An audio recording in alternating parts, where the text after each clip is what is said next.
You're petting your cat, everything is perfectly calm, and then bam! They sink their teeth into your hand with zero warning. You probably think they're just being moody or unpredictable, but you're wrong. That sudden, unprovoked bite is actually a glaring red flag of a hidden physiological crisis that you are completely ignoring. Most people call this petting-induced aggression. Behaviorists call it reaching the overstimulation threshold.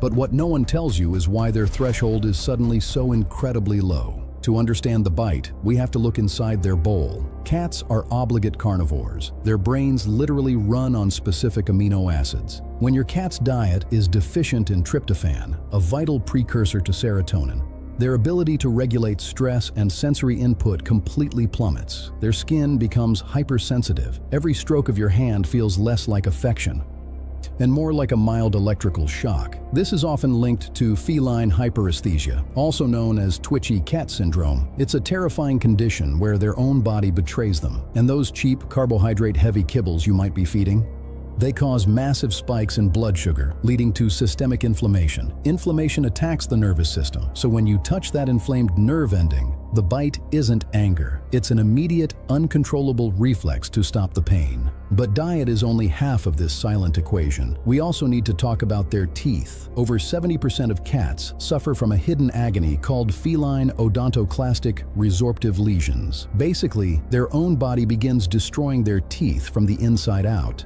Cats are masters of hiding pain. In the wild, showing weakness equals death. So your cat sits there, suffering in complete silence with a mouth full of exposed nerves. You reach over to pet their cheek or scratch their chin, their favorite spot, and you accidentally press a finger against a rotting tooth root. The reaction is instantaneous. They bite you, not because they hate you, but because you hurt them. So, how do you stop this vicious cycle? It requires a two-step reset protocol. First, you must eliminate the systemic inflammation. Transition them to a high-protein, moisture-rich diet. Look for foods rich in omega-3 fatty acids to soothe those overactive nerve endings. Second, you absolutely must learn the 3-second warning window. Cats never bite out of nowhere. You are just missing their micro-expressions.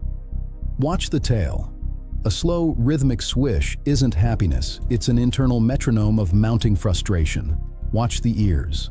When they rotate outward like airplane wings, the petting session is officially over. Watch the skin. If you see the fur ripple on their back, remove your hand immediately. The moment you see any of these 3 signs, freeze. Do not pull your hand away fast. Pulling away quickly triggers their predatory chase instinct. You become the prey. Instead, simply stop moving. Let the cat realize you are no longer a source of stimulation. They will usually sniff your hand, process that the interaction is over, and walk away. You must respect their bodily autonomy. If you force affection, you are training them to use their teeth. Every time they bite and you back off, you reinforce that biting is the only language you understand. But if you optimize their brain chemistry with real meat proteins and vital amino acids, and you learn to read the silent language of their skin, ears, and tail, you won't just stop the biting. You will unlock a level of trust with your cat you never knew existed. If you want to decode the true psychology of your cat and optimize their health, hit subscribe right now. I'll see you in the next video.